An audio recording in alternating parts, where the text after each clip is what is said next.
আচ্ছা স্যার, আমার যে এসআরআই ফর্ম গুলো বিএলও বাড়িতে দিয়ে গেছে, সেগুলোকে জমা দিয়েছি ফিল আপ করে, কিন্তু সেটা এন্ট্রি হয়েছে কিনা আমি মোবাইলে জানবো কিভাবে? এই মোবাইল থেকে চেক করে নিতে পারবে। হ্যাঁ, কিভাবে করবো সেটা? এর জন্য তুমি তোমার মোবাইলের প্লে স্টোরটি ওপেন করবে। ওপেন করার পর এই সার্চ বক্সের মধ্যে লিখবে ইসিআই নেট, লিখে সার্চ করবে। সার্চ করলে দেবে এই ধরনের অ্যাপস পাবে।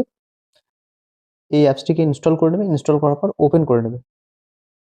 ওপেন করলে দেবে এই ধরনের একটি ইন্টারফেস আসবে। এবার এখানে একটি অপশন পাবে ফিল এনুমারেশন ফর্ম অনলাইন, এই অপশনে ক্লিক করবে।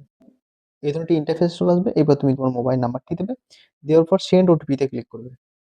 তুমি যে এই মোবাইল নাম্বারটি দিয়েছো সেই মোবাইলে একটি ওটিপি যাবে। ওটিপিটা এই ফিল্ডের মধ্যে দেবে, দেওয়ার পর লগ ইন অপশনে ক্লিক করবে। এই ধরনের ইন্টারফেস চলে আসবে। ফিল এনুমারেশন ফর্ম অনলাইন, এই অপশনের মধ্যে ক্লিক করবে। এই ধরনের ইন্টারফেস চলে আসবে। এখানে ক্লিক করে তোমার স্টেটটা সিলেক্ট করে দেবে। এখানে এপিক নাম্বারটা দেবে, দেওয়ার পর সাবমিট অপশনে ক্লিক করবে। এই ধরনের ইন্টারফেস চলে আসবে। এখানে তোমার সমস্ত ডিটেলসগুলো শো করবে। এখানে দেবে তোমার নাম শো করবে। এনুমারেশন ফর্মে যে নাম্বারটি দিয়েছিলে সেই নাম্বারটা দেবে, অটোমেটিক এখানে চলে আসবে। এবার সেন্ড ওটিপিতে ক্লিক করবে। ওই নাম্বারে দেবে একটা ওটিপি যাবে, সেই ওটিপিটা এখানে টাইপ করবে। টাইপ করার পর ভেরিফাই ওটিপিতে ক্লিক করবে। যদি তোমার ফর্মটি অনলাইনে সাবমিট হয়ে যায় তাহলে দেবে তোমার কাছে এই ধরনের মেসেজ শো করবে, your form has already been submitted. এবার ওকে অপশনে ক্লিক করবে।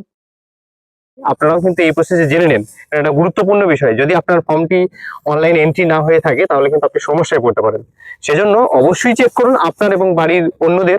তো ভিডিওটাকে শেয়ার করে দিন, এবং এই ধরনের ভিডিও যদি পেতে চান তাহলে অবশ্যই পেজটিকে ফলো করে রাখুন। ধন্যবাদ।